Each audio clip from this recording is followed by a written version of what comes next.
Hey, welcome to Gradwell, a limited series podcast that explores various ways the University of Michigan can support its graduate students in their journey to greater well-being in our everyday lives.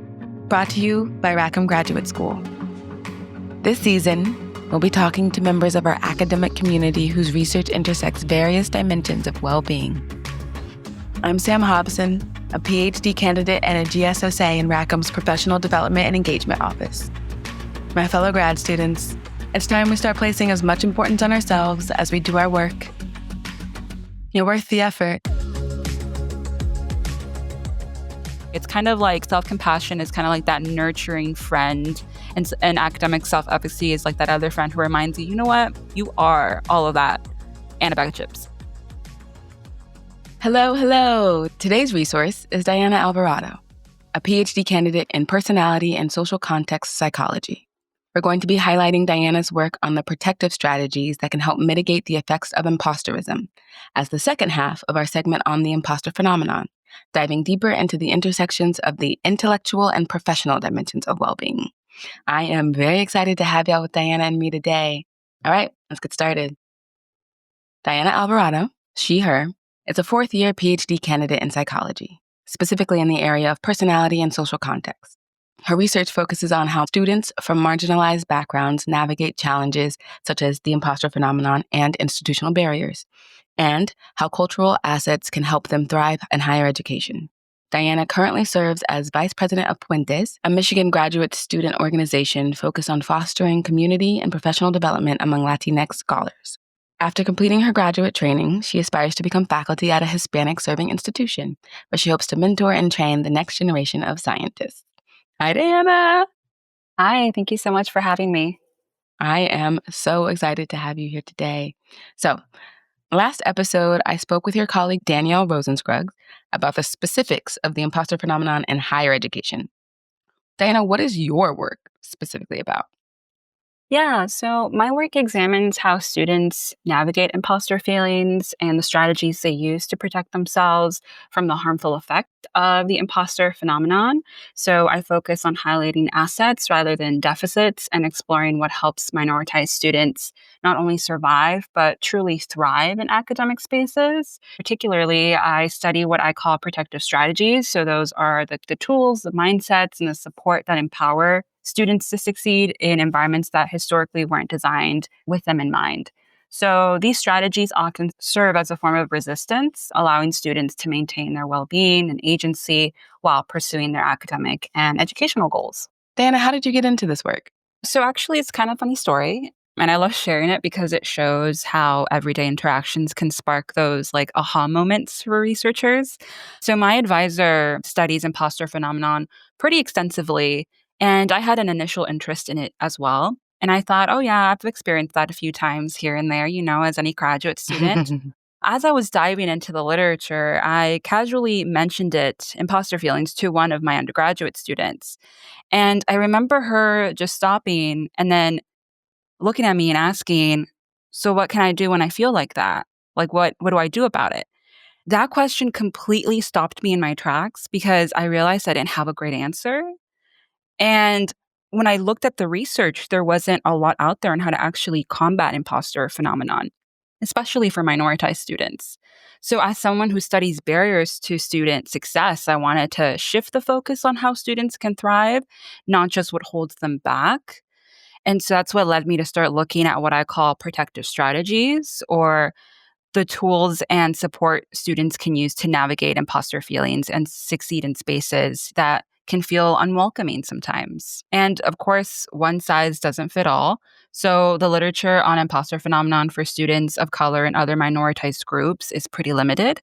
So we can't really understand or address this experience holistically without looking at those unique contexts. So talking with my students and peers and seeing how common these feelings were among friends and colleagues really underscored for me that we need research that not only describes the problem, but helps us identify strategies that work to combat that problem. Why do you think that there's not that much out there currently regarding how to combat it? I feel like in a lot of literature focusing on minoritized students, there's been a lot of very helpful literature looking at the barriers they face that goes kind of beyond just your regular academic stressors like, exams, courses, all of that stuff, but maybe things like discrimination or bias that they may experience. I think that a lot of attention and focus has been primarily on addressing those barriers. But I feel like we haven't really looked at maybe ways that students already can incorporate those like cultural protective factors or assets that they already bring to the table. So, like those strengths that they can use. I also want to really focus on not just like saying, oh, students of color experience this, this, and that, these problems, but also saying, well, they may experience this, but they also have these strengths and these resources and these assets that they can use to combat spaces that may be unwelcoming or spaces that where they do experience discrimination or bias. I love that perspective. That is Yeah. so empowering, right? We read so much literature and it's just about like all of the awful ways that life gets us down, right? And Yeah. but there's so little academic literature that's about like comes from a foundation of empowerment, right? Hmm. And the agency and authority that we have over our own lives and seeing the ways in which we live our lives as empowering, even in the face of all of the stuff that gets thrown at Yeah. us, right? So, Diana, I know that you hit on this a little bit, but can you go deeper into why study specifically students of color? Yeah. So historically, students of color have often faced unique barriers in higher education beyond the typical academic pressures. As I mentioned, they may be navigating familial expectations at home, experience racial microaggressions, or be in environments where they're underrepresented. So I want to study this group because much of the early work on imposter phenomenon focused on majority groups and often assumed that what works for white students automatically applies to students of color, which isn't the Mm. case. So, in addition to that, it's really important to emphasize that students of color are not a monolith.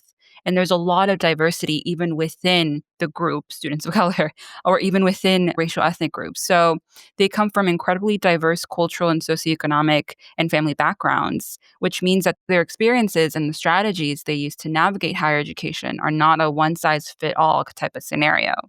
So, even within the same racial group, students' needs and strengths may vary widely. And so, my research tries to honor that nuance by looking specifically at Latinx students, or maybe Black students, or Asian American students. And even within those groups, there'll be diversity as well. So, another distinction is that for many students of color, the imposter phenomenon often feels racialized. So, another difference is the role of perceived racial discrimination in their environment and how that contributes to IP feelings or imposter phenomenon feelings. It's not just I'm not good enough in a general sense. It can feel like I'm being judged more harshly because I'm the only person in my background that's in this space. And so Mm. racial microaggressions and subtle bias can amplify these thoughts and make imposterism or imposter feelings feel tied to identity in a way that isn't always captured in literature based on white students' experiences.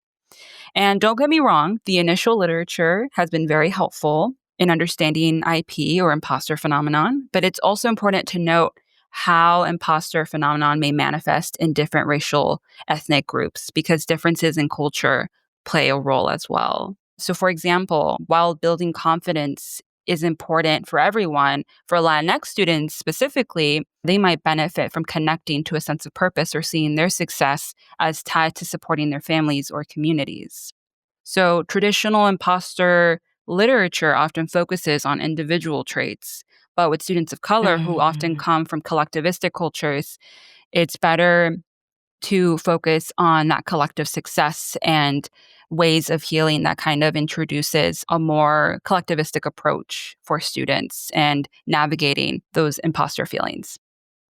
So, last episode, I spoke with your colleague Danielle, and she was saying how imposter phenomenon in general in higher education is like a really sort of normal response to this experience of very sort of high achieving higher ed. And so, what I'm hearing is that within high achieving higher ed, which is a space that was not created with people of color in mind, Hmm. that it would seem as if it would be like normal exponentiated for students who come in with a racialized background. And so I feel like that's a lot. Yeah. I feel like that's a lot. Grad school is difficult already, right? And it's from what we learned last time, it's easy to feel like a fraud when you're not racialized, right? And then to Yeah. be in a space where that wasn't built for racialized folks to try to exist, to try to thrive. This seems very like, oh, duh, of course. But then why is that not necessarily, why are we not talking about it enough? I guess is my question. Yeah, that's a great question. I feel like there's some perhaps like shame attached to feeling like this because, if you're in a very high achieving, often competitive space where you see everyone around you doing really well, and you're like, well, I'm kind of just floating above water, keeping my head above water, but this is really tough and I feel like I'm not doing good enough or I'm not doing what's sufficient or what's expected of me or they made a mistake on the admissions committee and I was not supposed to get that letter. I feel like that's not talked about because there is a level of shame. I think there is like a level of shame associated with feeling like an imposter because what do you mean you have all these awards and you got into this program and you still don't feel like you are adequate enough to be here? Or, you feel like you're a fraud. You feel like it's all just like you were just pretending and they're going to find out.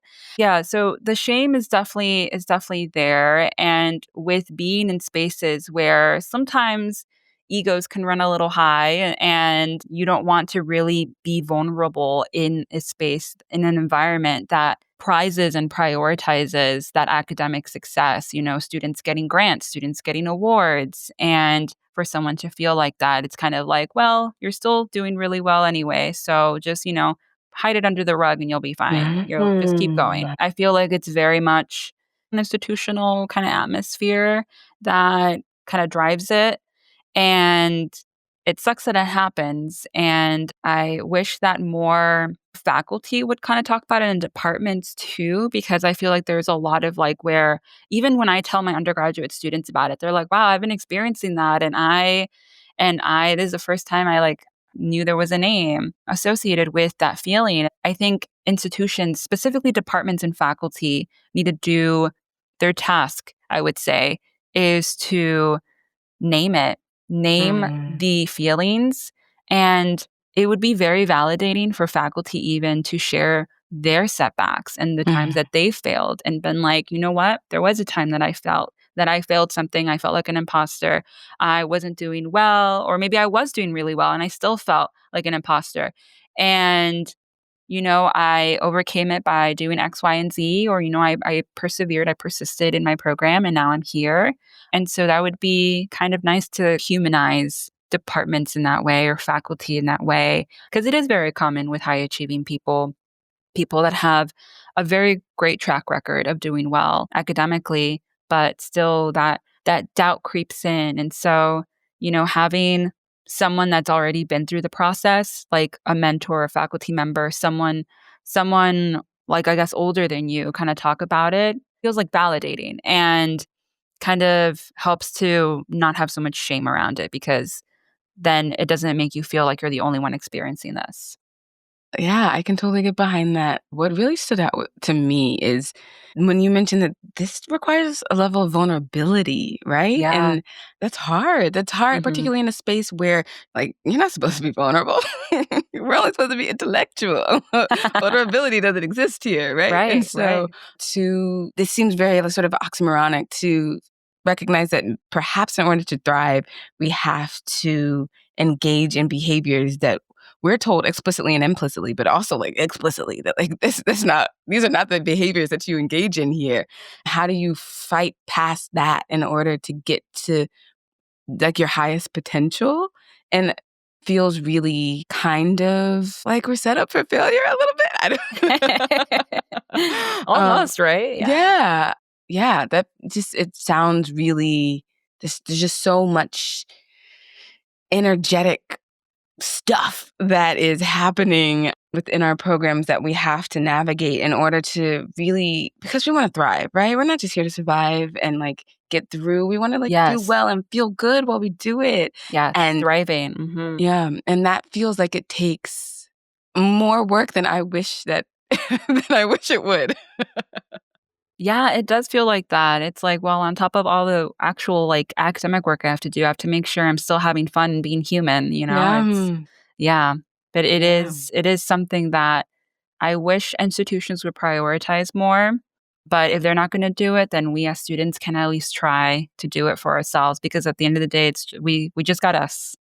Yeah, yeah, we do, we do. In a previous episode, Tara Mullengraf, she wrote a book about decoding the academy for first generation students, and she was saying that although it would be nice for the institution to give us what we need, we have to make it for ourselves. It's our responsibility to Yeah. get ourselves through this program. It's our responsibility if we want to thrive, and I've been really processing that about like because we want the institution to provide the environment for us to thrive. But sometimes she was like, but you're here now, right? And so what do you do? At the end of the day, we have autonomy. If we want to thrive, we got to make sure we thrive. Yeah. So Yeah. have these tough conversations is what I'm hearing. Create spaces where vulnerability isn't maybe so incredibly scary. Yes, normalize the conversation because Yeah. I feel like imposter feelings will thrive in silence, you know, people Mm-hmm. experiencing it in silence. So, when faculty and peers openly acknowledge those feelings, it can reduce the shame that students might feel. And institutions too, not just like faculty and staff in the department at the departmental level, but institutions, you know, creating structured mentoring, having spaces like Trotter, the multicultural center that we have on campus, you know, having those physical spaces is something institutions can do. Hmm. I imagine, in the future, you come in and institutionally they recognize like imposter feelings are going to happen and they're normal. Mhm. And here's what we can do about it in a way that's like you said, we're sort of not in shame in a corner by ourselves, like trying to deal with this or pretend like that's not happening, but then also like navigating through it at the same time. So yeah, I see this as a thing that we as an institution acknowledge as just a normal part of graduate school. And then, so because we're able to acknowledge it, what can we do about it? Right. Yeah. So, speaking of what we can do about it, this episode is about protective strategies that help us navigate the difficulties that we experience in our lives. I know you explained it a little bit, but can we go deeper into what are protective strategies? Why are they important? Yeah. So, the way I describe it, so protective strategies are tools or practices that help us combat stress and help us maintain our well being, even when things get tough. So, in the field of positive psychology, protective factors or strategies are described as conditions or attributes that reduce risk and build resilience in individuals facing challenges. So, the way I like to categorize it is with internal and external protective strategies. So, you have your internal ones are like self compassion or confidence in your abilities. There's also external, like having mentorship and supportive peers, or community spaces like organizations that focus on students' academic success and professional development. And they're important because imposter feelings can take a real toll on mental health and academic persistence. So while protective strategies don't make the challenges disappear per se, they can give us a foundation to handle them more effectively. So protective strategies can definitely help us build that resilience towards adversities or challenges. And what I really like about it is that they are not just limited to school settings. Students who develop these healthy coping strategies or protective ways of dealing with obstacles can use them in their future careers or even in personal relationships. It's definitely a great skill to develop overall. I never thought of protective strategies as also being external to us. And Yeah. I never thought of perhaps my relationships that I have fed into as a protective strategy for the Yes. hard times. Like, yeah, that makes them feel so much more yummy. I love that. Yes. Like that friend when you're having a bad day, that friend that reminds you, hey, like you belong here, or you've done so many great things, or remember that award you got last year, or something like that. You know, like having those like relationships with people that know you and that can build you up essentially can be an external protective strategy. Yeah. Your people. Yeah, your people. How do protective strategies, I know you said a little bit, but can we speak more about how they relate to intellectual and professional well being? Yeah. So when students feel more grounded and supported, they're able to advocate for themselves, for example, or stay engaged in their work.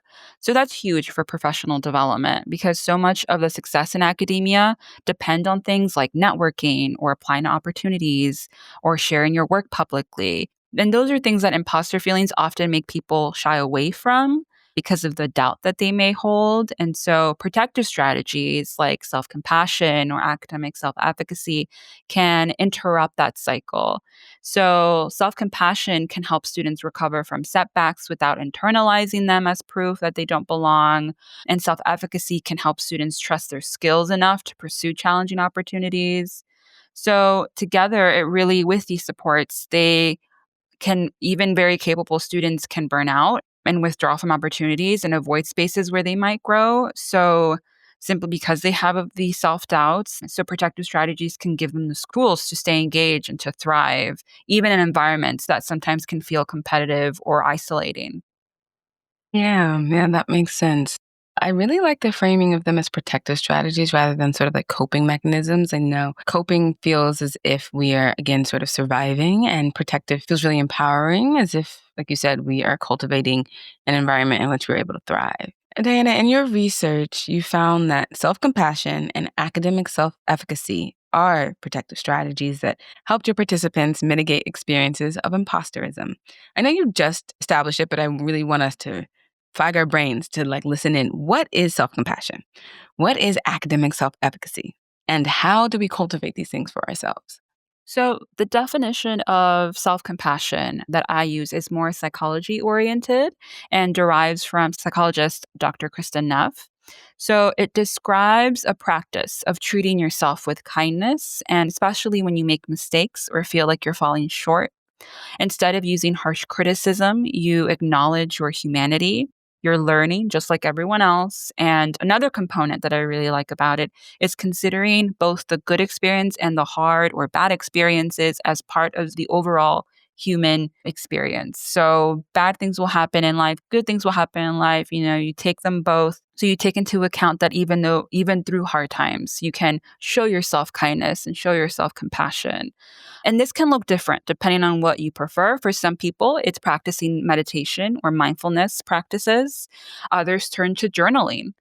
And other people may notice when they're talking harshly about themselves or critically. So, really, it can be tailored to your specific preference about how you prefer to show yourself some compassion. And academic self efficacy derives from Bandura's self efficacy model, which is the belief that you can succeed in a given task despite challenges. But academic self efficacy, in particular, refers to those academic tasks like an exam, a paper, a final. So, those academic tasks in particular, that when you're facing through challenging times, you can still persevere and you can still do well on that certain task. So, cultivating these involve things like setting realistic goals and reminding yourself of the big and small wins. And building academic self efficacy also falls a bit on the environment. So, having those supportive mentors and peers and receiving constructive feedback and being reminded of your strengths, like we mentioned earlier, from your peers, or it could be your mentors, or your social network or your social support. So it's definitely important for departments and instructors to understand the influence they have on building students' academic self efficacy, because a lot of it can come through there as well when other people are able to validate the hard work you put into things and the accomplishments that you've been successful in. Do you find that self compassion and academic self efficacy as protective strategies are those things that either you got it or you don't?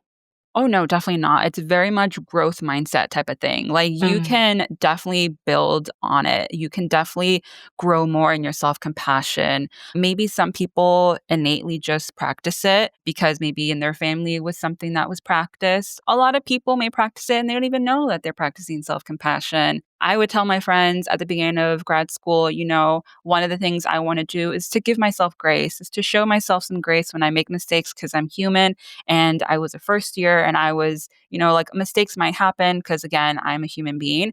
And I didn't know it at the time, but that was self compassion. That was self Mm. compassion. So I think that there isn't one right way to do it. And there isn't like a way where if you were born with it, then you're going to always have it at that level. Like, no, you can definitely grow your self efficacy, your self compassion. These are things that over time you can make it more of a daily practice. And then by then it just becomes like a habit. So, if a grad student here were interested in cultivating a greater sense of self compassion or academic self efficacy, where could they go? What should they do? So, I would definitely recommend starting with resources like the university's CAP Center or the Counseling and Psychological Service Center, which they often run workshops on mindfulness and self compassion. There's also student groups like peer mentorship programs that can help build confidence through community. And honestly, talking to professors and peers that you trust to help normalize these experiences so you don't have to navigate this alone. I think also Rackham, the Rackham Graduate School offers imposter phenomenon workshops, which can be a great starting point for students that really don't know where to start and just want to get some advice and some help.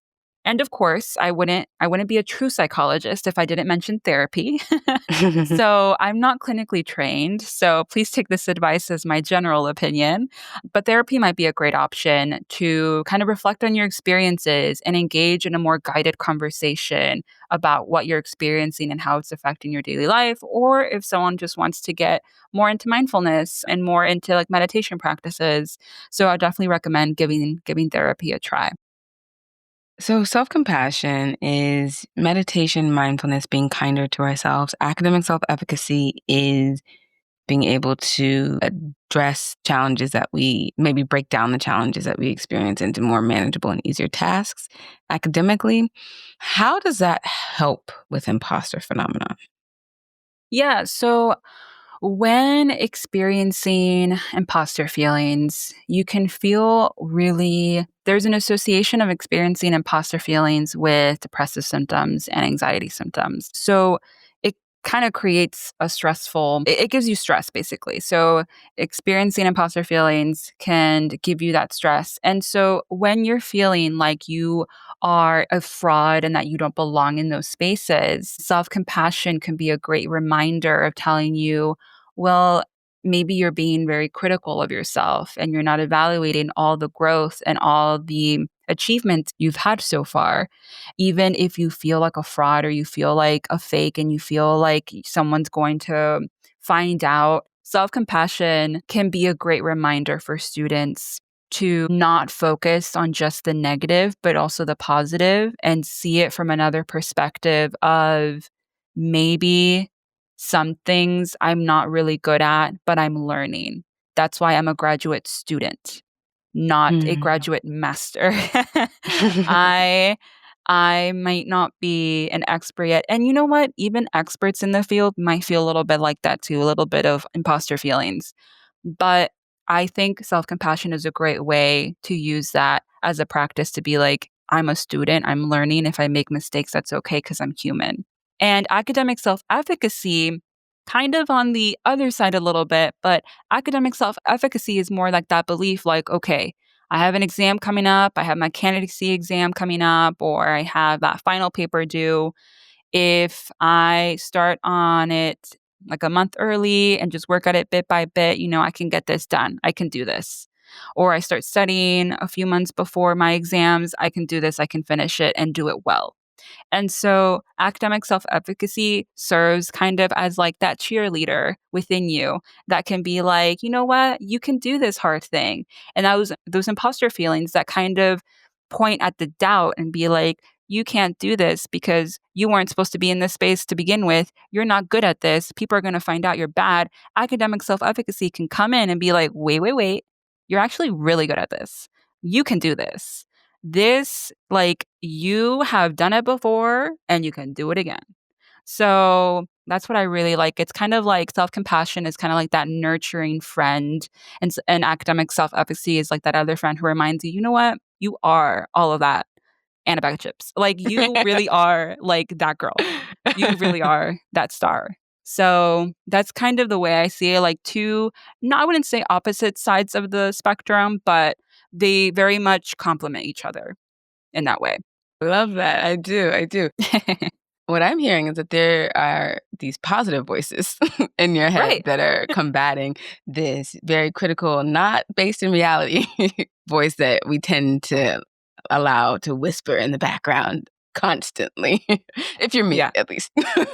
Yes, yes. No, yeah. Focus on those positive voices because I feel like Mhm. as graduate students, we focus a lot on that critical voice and being like, Yeah. see, that B, I told you you should have studied more and been like, no, no, no. Self compassion can be like, you know what? We had a rough week that week and we did the best we could with the resources we had. So if it's a B, it's a B and we will try again or keep going. That reminds me, when you were talking about academic self efficacy and pacing out things in advance, there's this concept called imposter cycles. Can you tell us what that is, how we get caught up in them?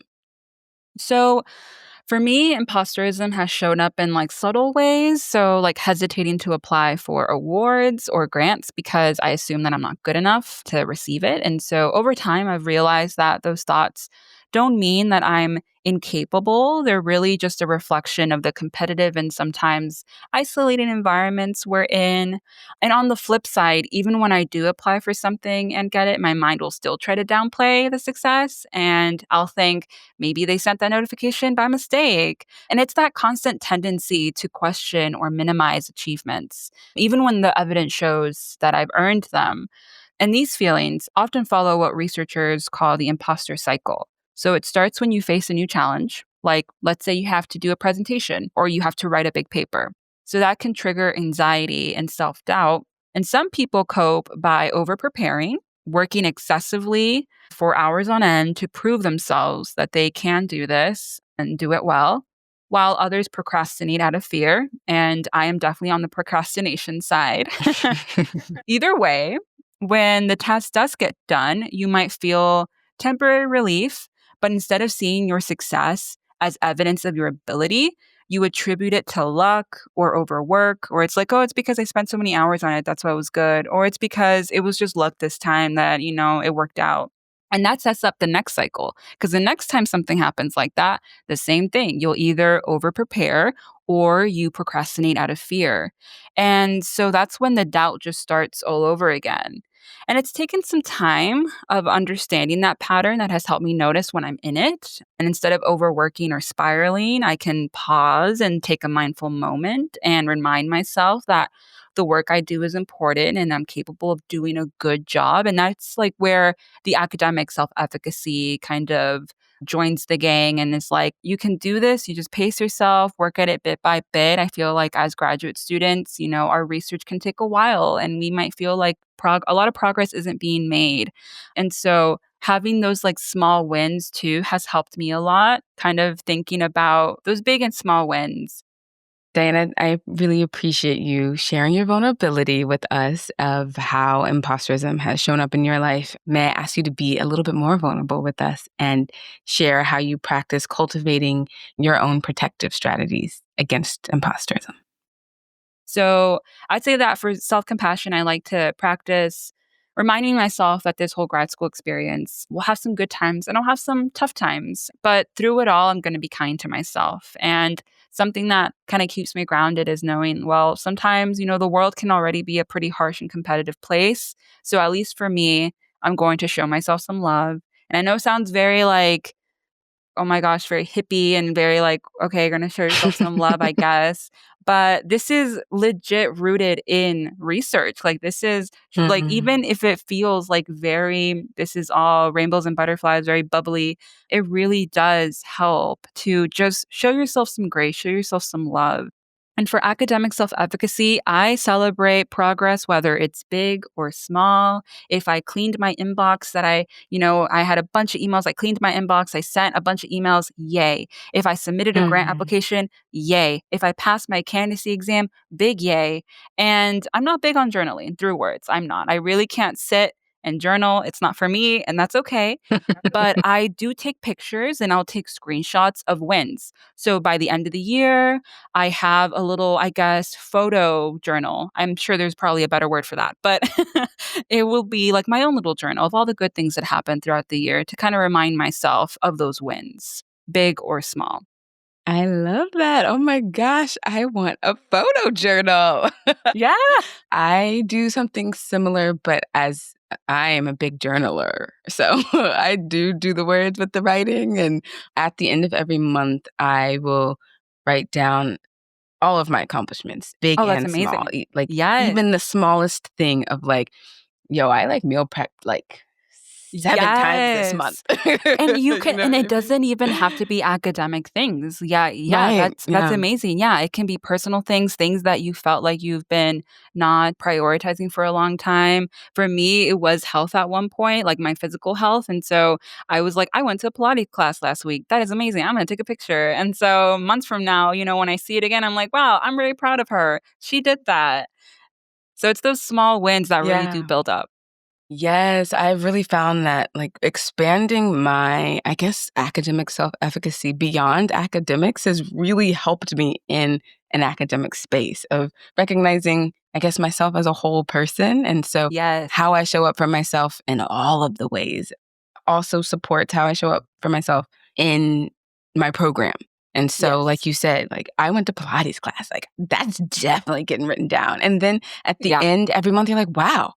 Because I feel like if I used to wait until the end of the year, like what did I accomplish? And it's like, okay, like maybe 3 things. But if I capture these small things at the end of every month, it's like 25 different random things. And it feels Yeah. so like the list looks long.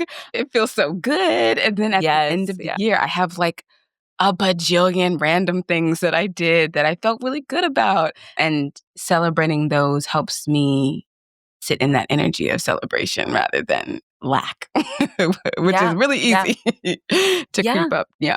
No, and that's so important for graduate students because I feel like a lot of the time we wait for those giant milestones like candidacy exam or dissertation, Yeah. and those take years. Those take years. So while we're working on that, we can be celebrating the small wins. And they can be, as I mentioned, very small wins. Pilates class, I cleared my inbox, or they can be bigger wins like I got published. So it can be whatever you want it to be as long as you see how many great things you have accomplished over the months or weeks or years. Yes. And I really want to bring in that reminds me when I spoke with Danielle last episode, we were talking about how can we sort of celebrate and communicate our failures more and see them more as aspects of progress on our journey. Like maybe I didn't get that, maybe my manuscript wasn't accepted, or maybe I didn't get that grant, but the work that I had to put in order to even submit, like, should be celebrated. That was Yes. hard. There's no way Yes. that I didn't put my foot in it. You know what I mean? Yeah. And so I feel like oftentimes we get caught up in that end result, but this journey is about the journey, right? And so how can we even add to these celebratory lists of perhaps the end result wasn't what I wanted, but we can still celebrate like the effort it took to get there. Yes. I think perspective, like changing your perspective on it helps so much because even like, okay, let's say you did work on a grant and you worked on it for months and you submitted it, you heard back, you didn't get it. That is not wasted time because now you Word. have such a nice polished draft that you can get feedback on and use for something else. It was definitely not time wasted. And that's something that I also learned during my graduate program as I got rejected a bunch of times. But I was like, you know what? It only makes that grant stronger because now I have feedback Yeah. from the program I got rejected from or whatever it may be. But it's definitely not wasted time. It's not wasted effort because it just makes me a stronger writer, perhaps, whatever it may be. But I think definitely normalizing the failures. It can also be like a win in a way, basically, because you get to see Yeah. like the progress you made and the work you've done. So definitely. I've had a few faculty actually show me, there's a faculty member that showed me a whole packet of all the rejection letters he got, and it was thick. Mm. And he kept that. as motivation because he was like, I've accomplished so much and look at all the times I got rejected and I'm still here and I'm faculty and I get to do the research that I love to do. And it was very validating. It was very validating. I've never seen that vulnerability from faculty, to be honest. And also just someone like those rejection letters were like from back in the 90s. It was like a nice thick chunk of letters and they were all printed out and I was like, wow, that's actually kind of cool that you can just like see it and you Yeah. don't take it like on a personal level too. Cause I feel like with a lot of our research, it's very personal to us, it's very something we care deeply about. So when something doesn't really go right, or maybe an experiment failed, a grant application didn't work out, we can feel like, wow, like maybe I suck as a scholar and Yeah. it just, but that isn't true. That isn't true. We honestly wouldn't be in these spaces if we sucked as scholars. So yeah.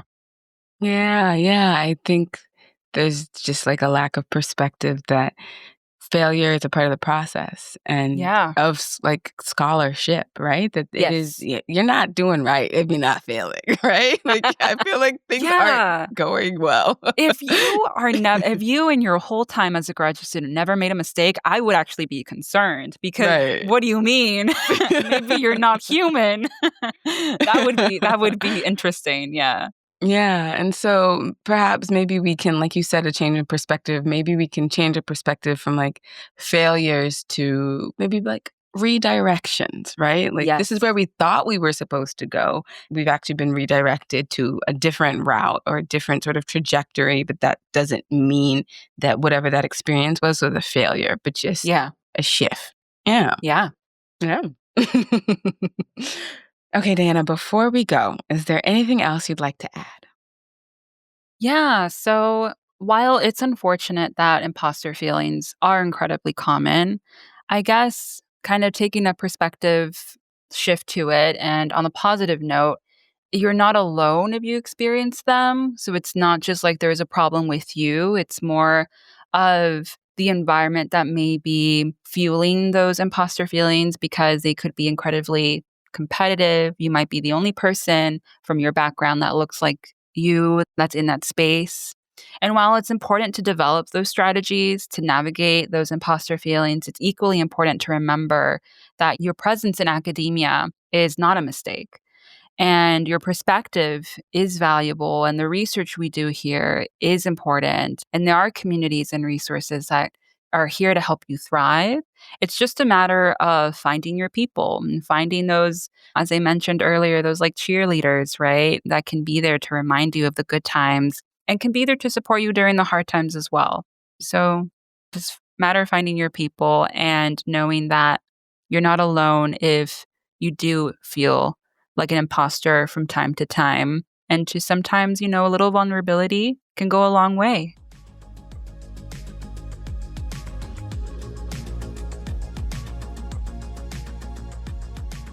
Okay, here are 3 takeaways from this episode for your well-being journey. 1, name it. Imposter feelings thrive in silence. I know the thought of talking about feeling like a fraud can be scary, but I guarantee you that your experience is not unique to you. The more we start talking about this cultural phenomenon as just that, the less power it has over us. 2, self-compassion and self-efficacy are the positive voices in our head, helping us remember that we are not frauds, cheering us on, reminding us of our successes, and granting us the much-needed grace that we all deserve.